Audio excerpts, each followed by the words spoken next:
എല്ലാവർക്കും പുതിയൊരു വീഡിയോയിലേക്ക് സ്വാഗതം. അപ്പോൾ ഇന്ന് ഞാൻ പറയുന്നത് ഏറ്റവും കൂടുതൽ മനസ്സിലാവുക ശ്രീകൃഷ്ണ ഭക്തർക്കായിരിക്കും. കാരണം ശ്രീകൃഷ്ണ ഭക്തർക്ക് ഭഗവാൻ എന്തെങ്കിലുമൊക്കെ നല്ലൊരു അനുഭവം നൽകിയിട്ടുണ്ടാവും. ഇങ്ങനെ അനുഭവമുള്ളവർക്ക് മറ്റുള്ളവർ പറയുന്നതിൻ്റെ ഒരു ആഴമോ അത് മനസ്സിലാക്കാനുള്ള കഴിവും ഉണ്ടാവുള്ളൂ. അല്ലാത്തവർക്ക് ഇത് ഇവരൊരു കെട്ടുകഥയായിട്ടോ തള്ളോ അല്ലെങ്കിൽ അന്ധവിശ്വാസമായിട്ടോ ഒക്കെ തോന്നും. അപ്പം ഞാൻ ചെറുപ്പം തൊട്ടേ ഒരു ശ്രീകൃഷ്ണ ഭക്തിയൊന്നും ആയിരുന്നില്ല. പക്ഷേ എൻ്റെ ലൈഫിലൊരു 15 വയസ്സ് തൊട്ട് എനിക്ക് ഭഗവാൻ കുറച്ച് എൻ്റെ ലൈഫിൽ തന്നെ പല മിറാക്കിൾ നടത്തി. അപ്പോഴൊക്കെ ഞാനിങ്ങനെ ഓർക്കാറുണ്ട് അതെന്ത് ഇങ്ങനെ സംഭവിക്കാൻ കാരണം. ഇങ്ങനെ ഓരോ മിറാക്കിൾ നടക്കുമ്പോഴും എൻ്റെ കണ്ണ് ഓട്ടോമാറ്റിക്കായിട്ട് പതിയുന്നത് വീട്ടിലുള്ള ഈ ഭഗവാന്റെ ചിത്രത്തിലേക്കായിരിക്കും. അങ്ങനെ എൻ്റെ മനസ്സിൽ തന്നെ എനിക്ക് കൃഷ്ണൻ തന്നതാണ്, ഭഗവാൻ കൂടെ ഉണ്ടെന്നുള്ള ഒരു ചിന്ത മനസ്സിൽ വന്ന് തുടങ്ങിയിട്ടാണ് ഞാൻ ഭഗവാനായിട്ട് കൂടുതൽ അടുത്ത് തുടങ്ങിയത്. പിന്നെ എൻ്റെ വിവാഹം കഴിഞ്ഞ് ഞങ്ങൾ ഹണിമൂണൊക്കെ പോകുമ്പോൾ ഒരിക്കൽ ഞങ്ങൾ ഭഗവാനെ കാണാൻ ഭഗവാന്റെ ജന്മസ്ഥലത്തേക്ക് പോകാനൊന്നും പ്ലാൻ ചെയ്തിട്ടില്ലായിരുന്നു. പക്ഷേങ്കിൽ ഓട്ടോമാറ്റിക്കായിട്ട് എനിക്ക് തോന്നുന്നു ഭഗവാൻ തന്നെ അങ്ങോട്ട് വിളിച്ചേക്കും. ഞങ്ങൾ മധുര വൃന്ദാവനമൊക്കെ ചുറ്റിക്കറങ്ങാനും ഭഗവാൻ ജനിച്ച കാരാഗൃഹം കാണാനൊക്കെ ഇടയായി. പിന്നെ അത് കഴിഞ്ഞ് ഞങ്ങൾക്കൊരു മോൻ ജനിച്ചപ്പോൾ അവൻ്റെ ഒരു ബർത്ത്ഡേ ആഘോഷിക്കാൻ വേണ്ടിയിട്ട് ഞങ്ങൾ ബഹ്റൈനിലേക്ക് പോയപ്പോൾ ആ ബർത്ത്ഡേ ദിവസം രാവിലെ ഭഗവാന്റെ അനുഗ്രഹം വാങ്ങിക്കാൻ വേണ്ടി അവിടെ 200 വർഷം പഴക്കമുള്ള ശ്രീകൃഷ്ണ ക്ഷേത്രത്തിൽ പോകാനൊക്കെ കഴിഞ്ഞ് അതൊക്കെ ഭഗവാന്റെ അനുഗ്രഹം കൂടുതലായിട്ടുള്ളത് കൊണ്ടാണെന്നാണ് ഞാൻ വിശ്വസിക്കുന്നത്. അപ്പോൾ ഇന്നത്തെ വിഷയത്തിലേക്ക് വരാം.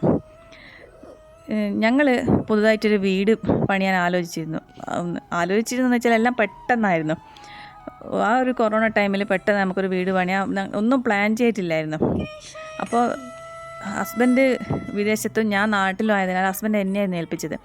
അപ്പോൾ എന്നോട് പറഞ്ഞതെന്ന് വെച്ചാൽ വീട് എങ്ങനെയായിരിക്കണം എന്നുള്ളൊരു ഐഡിയ എനിക്ക് പറഞ്ഞായിരുന്നു. ഹസ്ബൻഡിൻ്റെ മനസ്സിലുള്ളത് എല്ലാം ഓപ്പൺ ആയിരിക്കണം, നല്ല നേച്ചുറൽ ലൈറ്റ് വേണം, പിന്നെ വീട്ടിലേക്ക് കയറി വരുമ്പോൾ ഒരു പോസിറ്റീവ് എനർജി ഫീൽ ചെയ്യണം, അല്ലാതെ ഒരു ഇടുങ്ങിയ പോലെ ഒന്ന് ഫീൽ ചെയ്യണം. അതൊരു നമുക്കൊരു നെഗറ്റീവായിട്ട് തോന്നും. വീട്ടിലേക്ക് കയറി വരുമ്പോൾ നെഗറ്റീവ് എനർജി, ഒരു ഇടുങ്ങിയ ലൈറ്റില്ലാത്ത ഇരുട് പിടിച്ച മുറികളൊക്കെ ആകുമ്പോൾ അങ്ങനെയാണ് തോന്നുന്നത്. അതുകൊണ്ട് ഹസ്ബൻഡിൻ്റെ മനസ്സിൽ ആശയം എന്നോട് പറഞ്ഞു തന്നു. അപ്പോൾ അതേപോലെ ഒരു പ്ലാൻ വരയ്ക്കാനും പറഞ്ഞു. അപ്പോൾ ഞാൻ അത്യാവശ്യം വരയ്ക്കുന്നതുകൊണ്ട് എൻ്റെ മനസ്സിലൊരു ഐഡിയ വന്നു. ഈ പറഞ്ഞതൊക്കെ വെച്ച് ബെഡ്റൂമിന് മാത്രം പ്രൈവസി കൊടുത്ത് ഒരു പ്ലാൻ വരയ്ക്കുക, ബാക്കിയൊക്കെ ഓപ്പൺ ആയിട്ടിട്ട്. അപ്പോൾ ഇതിൻ്റെ കൂടെ എനിക്ക് വീടിൻ്റെ അകത്തും പുറത്തൊക്കെ ഒരുപാട് ഹരിതാപം പച്ചപ്പൊക്കെ ഇഷ്ടപ്പെടുന്ന ആളായതുകൊണ്ട് ഞാൻ എൻ്റെ ഒരു ഐഡിയ വെച്ചിട്ട് എൻ്റെ മനസ്സിൽ അപ്പം തന്നെ തോന്നിയത് വീട്ടിലേക്ക് കയറി വരുമ്പോഴും വീടിൻ്റെ ഉള്ളിൽ തന്നെ ഏത് കോണിലേക്ക് പോകുമ്പോഴും സെൻട്രലായിട്ട് ഈ ഭഗവാന്റെ വിഗ്രഹം പ്രതിഷ്ഠിക്കണം എന്നുള്ളൊരിതായിരുന്നു എൻ്റെ മനസ്സിൽ. മാത്രമല്ല ആ വിഗ്രഹം ചെറിയൊരു കോട്ടയാട് ഉണ്ടാക്കി അതിൽ നിറയെ പച്ചപ്പ് വെച്ചിട്ട് ആ പച്ചപ്പിനുള്ളിൽ സെൻട്രലായിട്ട് ഭഗവാന്റെ ഒരു ഗോൾഡൻ കളറുള്ള വിഗ്രഹം വെക്കുക. എൻ്റെ മനസ്സിൽ ആ ഒരു ഐഡിയ ആയിരുന്നു. പച്ചപ്പും അതിൻ്റെ കൂടെ ഈ വെളിച്ചവും നേച്ചുറൽ ലൈറ്റൊക്കെ വരുമ്പോൾ ഒരു പ്രത്യേക വൈബായിരിക്കുമല്ലോ. അതുപോലെ വീട്ടിൻ്റെ ഏത് കോണിലേക്ക് പോകുമ്പോഴും ഈ ഭഗവാനെ കണ്ടിട്ട് വേണം പോകാനുള്ളത് എൻ്റെ മനസ്സിലുണ്ടായിരുന്നു. അപ്പോൾ ഞാൻ അങ്ങനെ ഒരു പ്ലാൻ തയ്യാറാക്കി. ആ പ്ലാൻ വരച്ചത് തൊട്ട് എൻ്റെ മനസ്സിലുള്ള ആഗ്രഹം എന്ന് വെച്ചാൽ ഞാൻ മനസ്സിൽ കണ്ടിരുന്നു ഭഗവാന്റെ ആ ഒരു വിഗ്രഹം. ഞാൻ മനസ്സിൽ കണ്ട ഒരേ ഹൈറ്റും അതേ മുഖമൊക്കെ ഉള്ള ഒരു വിഗ്രഹം വേണമെന്ന്. പിന്നെ ഞാൻ ആ പ്ലാൻ തയ്യാറാക്കിയത് തൊട്ട് ആ ഒരു വിഗ്രഹത്തിന് വേണ്ടിയിട്ടുള്ള അലച്ചിലായിരുന്നു. ഞങ്ങളുടെ അടുത്തുള്ള ഷോപ്പിലും പിന്നെ ഈ മെറ്റൽസൊക്കെ വിൽക്കുന്ന ഷോപ്പിലൊക്കെ ചെന്ന് നോക്കി. എൻ്റെ മനസ്സിലുള്ള ആ ഒരു മുഖവും അതേ ഹൈറ്റും ഒക്കെ ഉള്ളൊരു വിഗ്രഹത്തിന് വേണ്ടിയിട്ട്. പക്ഷേങ്കിൽ ഒരിടത്ത് എനിക്കത് കിട്ടിയില്ല. പിന്നെ ഞാൻ ഈ ഫ്ലിപ്കാർട്ട്, ആമസോൺ തുടങ്ങിയ സൈറ്റിൽ കയറി നോക്കി. പക്ഷെ അതിലൊക്കെയുള്ള ആ ഒരു മെറ്റൽ വിഗ്രഹം എന്ന് വെച്ചാൽ വളരെ നമുക്കൊരു ആരാധന തോന്നാത്ത ടൈപ്പ് മുഖമായിരുന്നു ഭഗവാൻ്റേത്.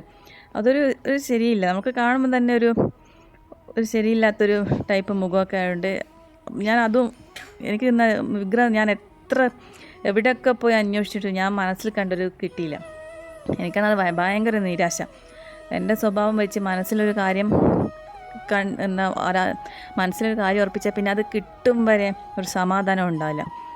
അങ്ങനെ വീട് പണി തുടങ്ങി, തറ കെട്ടി. അപ്പോൾ എൻ്റെ മനസ്സിൽ ഈ വിഗ്രഹം കിട്ടിയില്ലല്ലോ, ഈ ഒരൊറ്റ ചിന്ത മാത്രമേ ഉണ്ടായിരുന്നുള്ളൂ. പിന്നെ വീട് പണി ഈ തറ കെട്ടുന്ന സമയത്തൊക്കെ ഞാൻ അങ്ങോട്ട് പോയില്ല, അച്ഛൻ തന്നെയായിരുന്നു പോയെല്ലാം നോക്കുകയും ചെയ്തത്. അങ്ങനെ ഒരു ദിവസം നമ്മൾ പഞ്ചായത്തിൽ പെർമിഷന് വേണ്ടി കൊടുത്തിരുന്നു. വീടിൻ്റെ. അങ്ങനെ ഒരു രാവിലെ പഞ്ചായത്ത് നിന്ന് ഓവർസിയർ വിളിച്ചിട്ട് പറഞ്ഞു, നിങ്ങൾ പെർമിറ്റിന് വേണ്ടി തന്നതല്ലേ, പിന്നെ അപ്പോൾ ഞങ്ങൾക്ക് സൈറ്റ് വിസിറ്റ് ചെയ്യണം, നിങ്ങളവിടെ സ്ഥലത്തുണ്ടോയെന്ന് ചോദിച്ചു. അപ്പോൾ ഞാൻ പറഞ്ഞു ഞാൻ എൻ്റെ വീട്ടിലാണ്, ഞാൻ ഉച്ചയോടെ സൈറ്റിലെത്താമെന്ന് പറഞ്ഞു. അങ്ങനെ എൻ്റെ വീട്ടിൽ നിന്നൊരു 3 ബസ് മാറി കയറിയിട്ട് വേണം ഈ വീടെടുക്കുന്ന സൈറ്റിലേക്ക് എത്താൻ. ഞാനൊരു ഉച്ചയോടെ ഒരു 3 മണിയോടെ എത്താനാണ് ഓവർസിയർ പറഞ്ഞത്. ഞാൻ ആ ഒരു സമയം കാൽക്കുലേറ്റ് ചെയ്ത് വീട്ടിൽ നിന്ന് ഇറങ്ങി. ഈ ബസ് ഇറങ്ങി സ്റ്റാൻഡിലേക്കാണ് ഇറങ്ങേണ്ടത് ബസ്. ആ സ്റ്റാൻഡിൽ നിന്ന് വേണം മാറി 3ാമത്തെ ബസ്സിലേക്ക് കയറാൻ. അപ്പം ഞാനന്ന് നോർമലായിട്ട് തന്നെ പല സമയങ്ങളിൽ ഞാൻ ബസ് കയറാൻ അപ്പോൾ തന്നെ കിടന്നുറങ്ങുമായിരുന്നു. പക്ഷേങ്കിൽ അന്നേ വളരെ നോർമലായിട്ട് തന്നെ ബസ്സിൽ പാട്ടൊക്കെ കേട്ട് ഇങ്ങനെ പോകുന്നു. പക്ഷേ ഞാൻ സ്റ്റാൻഡിലല്ല ഇറങ്ങിയത്, എനിക്ക് ഇറങ്ങേണ്ട സ്റ്റാൻഡിലായിരുന്നു. സ്റ്റാൻഡ് എത്തുന്നതിനേക്കാൾ ഒരു 3 സ്റ്റോപ്പ് പിറകോട്ട് മാറി ഞാൻ ഇറങ്ങി. പക്ഷേ മനഃപൂർവ്വം ഇറങ്ങിയതുമല്ല. അതെന്താ സംഭവം എന്ന് എനിക്കിപ്പോൾ മനസ്സിലായിട്ടില്ല. ഒരു 3 സ്റ്റോപ്പ് മുമ്പേ ഇറങ്ങി ഞാനിങ്ങനെ മുന്നോട്ട് നടക്കുന്ന, സത്യം പറഞ്ഞാൽ ഒരു ബോധമില്ലാത്തൊരവസ്ഥയാണെന്ന് എനിക്ക് തോന്നുന്നത്. മുന്നോട്ടൊരു 50 മീറ്റർ നടന്നപ്പോഴാണ് എനിക്ക് പെട്ടെന്ന് ബോധം വന്നത്. ഞാൻ സ്റ്റാൻഡിലല്ല ഇറങ്ങിയത്, അതിന് മുമ്പേ ഇറങ്ങിയിട്ടായി നടക്കുന്നത് എന്നുള്ളൊരു ബോധം അപ്പോഴാണ് വന്നത്.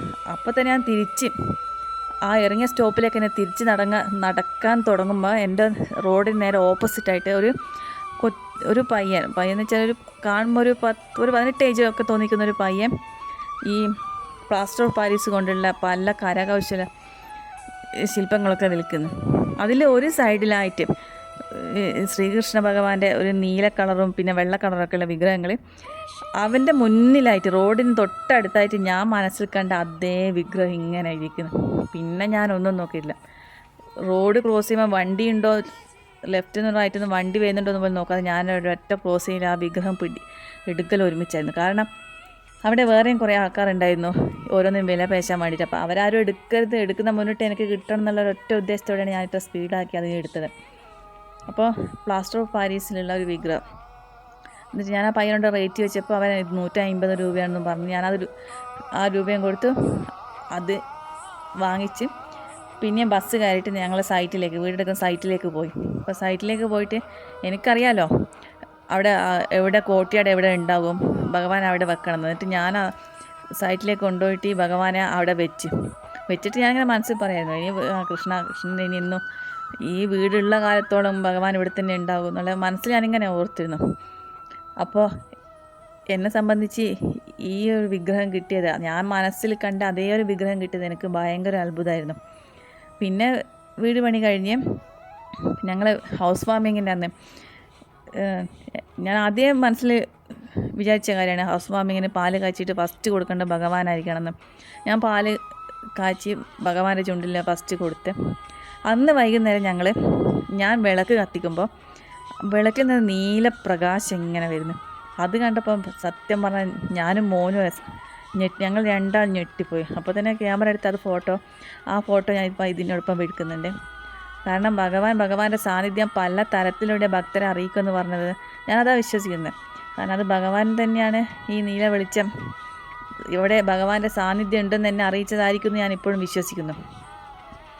അപ്പോൾ ഇത് ഞാനീ പറഞ്ഞത് കേൾക്കുന്നവർക്ക് ചിലപ്പോൾ ഇതൊക്കെ വെറും അന്ധവിശ്വാസത്തിൻ്റെ ഭാഗമാണെന്ന് തോന്നുന്നുണ്ടാവും. പക്ഷേ എന്നെ സംബന്ധിച്ച് ഞാനിപ്പോഴും വിശ്വസിക്കുന്നത് ആ ശ്രീകൃഷ്ണ ഭഗവാൻ ഞങ്ങളെ വീട്ടിലുണ്ട്. ഭഗവാന്റെ സാന്നിധ്യമാണ് ഈ നീല വെളിച്ചത്തിലൂടെ കാണിച്ചു തന്നത്. പിന്നെ ഞാൻ എൻ്റെ മനസ്സിൽ ഉദ്ദേശിച്ച അതേ രൂപത്തിലുള്ള വിഗ്രഹം എനിക്ക് കിട്ടിയത് അത് എനിക്ക് തരാൻ വേണ്ടിയിട്ടാണ് ഭഗവാൻ അന്ന് എന്നെ ബസ്സിൽ നിന്ന് ഒരു 3 സ്റ്റോപ്പ് മുമ്പേ ഇറക്കിയതെന്നൊക്കെ ഞാൻ ഇപ്പോഴും വിശ്വസിക്കുന്നു. പിന്നെ എന്നെ ഒന്നും പ്ലാൻ ചെയ്യാതെ തന്നെ ഭഗവാന്റെ അടുത്തേക്ക് പല സ്ഥലങ്ങളിലും മധുരയിലായിക്കോട്ടെ, ഈ ബഹ്റൈൻ ശ്രീകൃഷ്ണ ടെമ്പിളിലായിക്കോട്ടെ, അങ്ങനെ ഗുരുവായൂരായിക്കോട്ടെ, അങ്ങനെ എവിടെ ഉണ്ടെങ്കിലും എന്നെ ഭഗവാനായിട്ട് എത്തിക്കും. പിന്നെ ബസ്സിലൊക്കെ യാത്ര ചെയ്യുമ്പോൾ ഞാൻ ബസ് കയറിയതും കണ്ട് ഞാൻ ഉറങ്ങുമായിരുന്നു. പക്ഷേ ഭഗവാന്റെ അമ്പലത്തിൻ്റെ മുമ്പിൽ എത്തുമ്പോൾ എനിക്ക് ഓട്ടോമാറ്റിക്കായിട്ട് എൻ്റെ ഉറക്കം കിട്ടും. അതൊക്കെ എന്താ പറയുക, ഇതൊക്കെ ഭഗവാൻ എൻ്റെ കൂടെ ഉണ്ട് എന്നുള്ള തെളിവായിട്ടാണ് ഞാൻ കണക്കാക്കുന്നത്. അപ്പോൾ നിങ്ങൾക്ക് ആർക്കെങ്കിലും ഇങ്ങനത്തെ എന്തെങ്കിലും അനുഭവം ഉണ്ടെങ്കിൽ കമൻ്റായിട്ട് ഇടാം. പിന്നെ എൻ്റെ ഈ ചാനൽ ഇഷ്ടപ്പെട്ടിട്ടുണ്ടെങ്കിൽ ഇത് സബ്സ്ക്രൈബ് ചെയ്തിട്ട് ഒന്ന് ഷെയർ ചെയ്യണം. ഇനി ഇതുമാതിരിയുള്ള ഞങ്ങളുടെ അനുഭവത്തിലുള്ള പുതിയ വീഡിയോസായിട്ട് ഞാൻ വരും. Thank you.